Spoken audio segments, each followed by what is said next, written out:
Okay, I've gotten 16 pounds of the Bing cherries, right here, Bing cherries, right here. And I'm taking the stems off of them, washing them and taking the stems off of them. Okay, once I take the stems off of them, put them to here, they're nice and clean now. From here, they go into a pot of water and I bring them to a boil. And once they're boiling, they get soft. Then I take them off of here and put them in a bowl. And then I drain the water off and I put the water down in my bucket, my 5-gallon bucket. In here I have put 8 pounds of sugar. 8 pounds of sugar in there.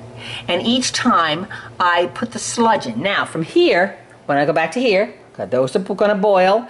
Those have boiled already, and these have boiled and cooled. And what I do now is I open them up. Let me put this this way.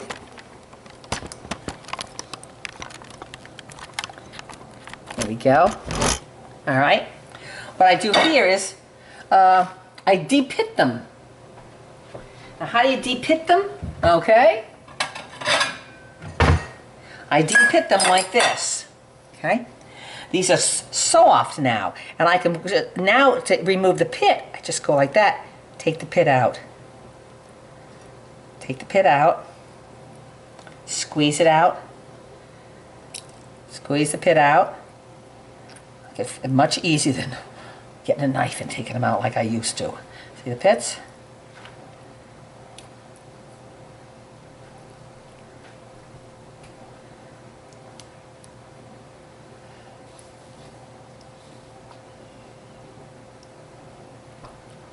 And I take the pits, throw the pits in my bucket, and get another handful.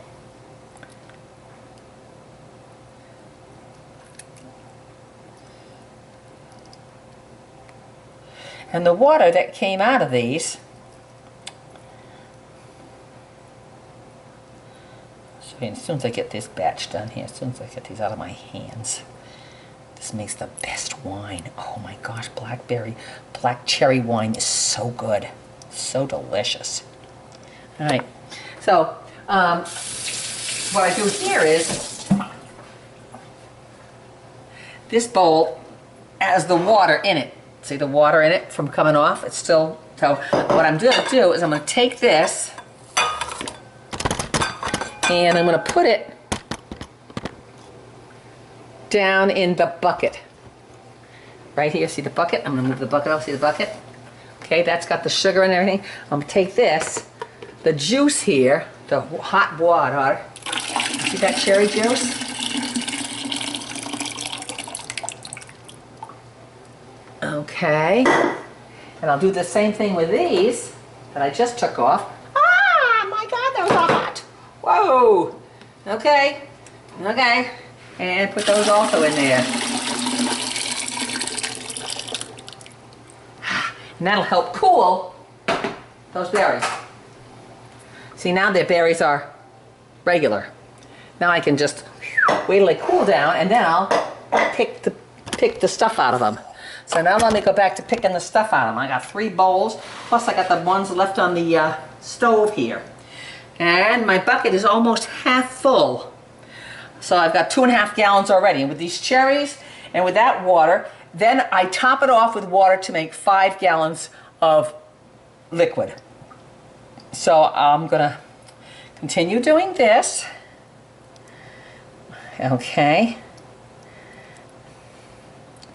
Black cherries.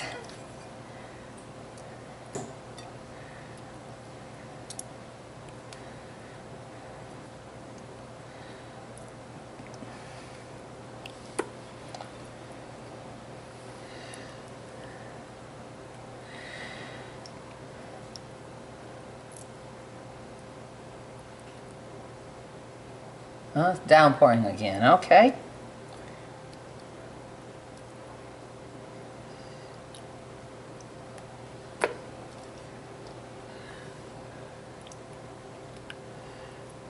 So much easier than last year, taking them out a little bit at a time. Oh my goodness.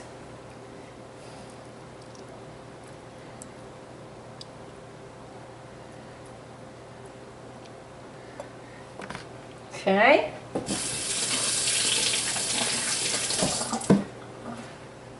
What I do now is I will dump these in my blender. Normally I have more than that, but I'm going to just show you this now so we can get this done a little bit. Okay, put them in the blender, and if you need a little water, you take a little bit of the juice from one of the bowls, but I don't think we do, and you bring it over here to the blender. Put the top on the blender, and put it on the blender. Blender. Okay, boy, it makes a mess too. And you put it on, and you put chop.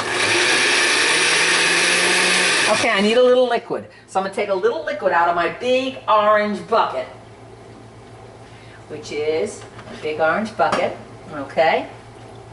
My big orange bucket. Pour some of the liquid from my big orange bucket down there. That should be enough. And on and chop.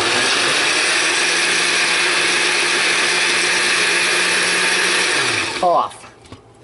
It's like a puree, like a sludge. Let's do it a little bit more, just a little bit more.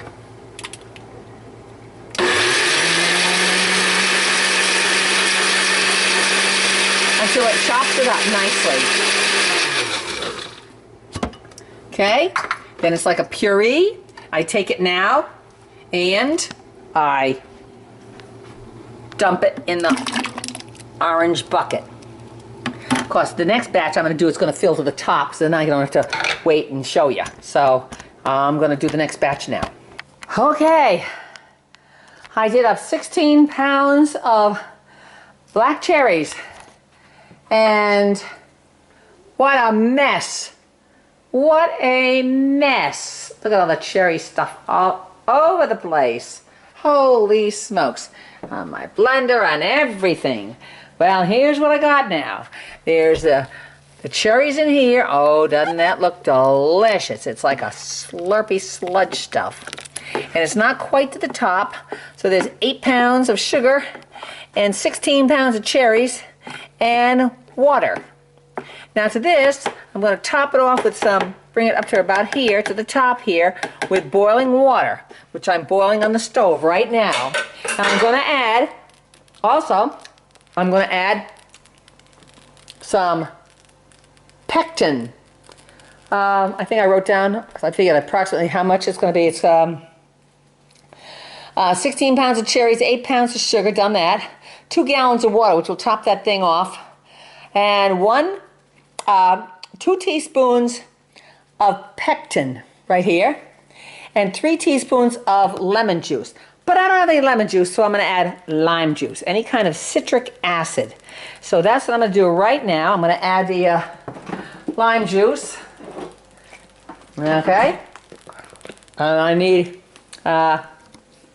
3 teaspoons of lime juice. So there's lime juice. 1, 2, 3. That's it. Okay. And to that, I'm going to add the pectin right here. Pectin. Let me take the top off here. What a mess on the counters. Golly, it's everywhere. Holy smokes, those cherries are a mess.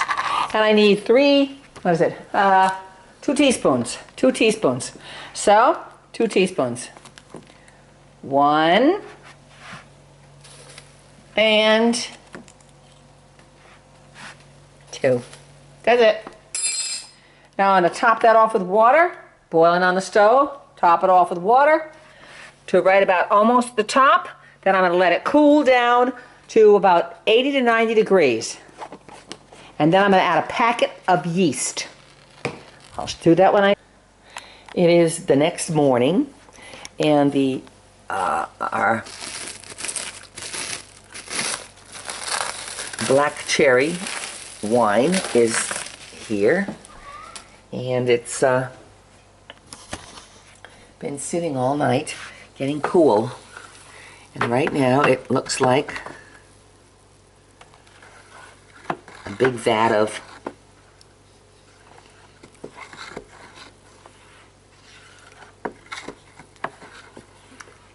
sludge, but it's not too thick, which is good. Now what I'm going to do now is, it's warm enough now to put the yeast in it. Now, I'm going to, okay, put that there. Make sure it's temperature. Temperature's perfect. It's just warm. It's just baby warm, like baby water warm. So you want it just warm. I've taken some water, a glass of water, and I put it in the microwave to kill any bacteria. And I'm going to let that water cool till it just gets warm. And then I'm going to put a packet of my yeast in it. This is active dry wine yeast. The red packet, Red Star. And I'll put that in there, and I'm going to stir it around and put it in there. Now I noticed it doesn't taste too sweet, my sludge, because the cherries weren't really sweet. So I think I'm going to add another 2 pounds of sugar. No, I'm not. No, I'm not. I'm not going to add any more sugar.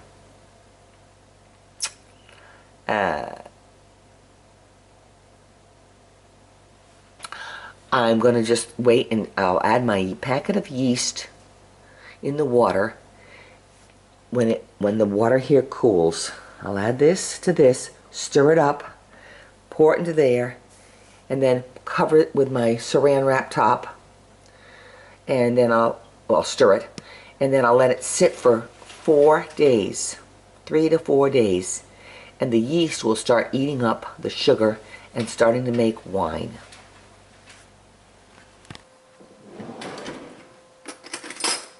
Okay, taking my packet of yeast, putting it in my just lukewarm water, putting it in there, and stirring it up.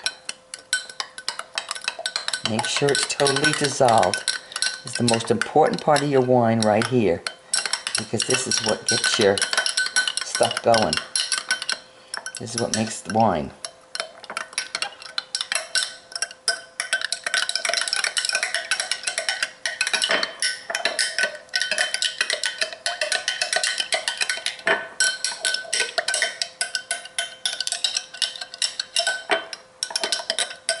I have glasses with little indentations in them, so you won't drop it and your fingers will go into it, but it's a pain in the butt when you're trying to mix something.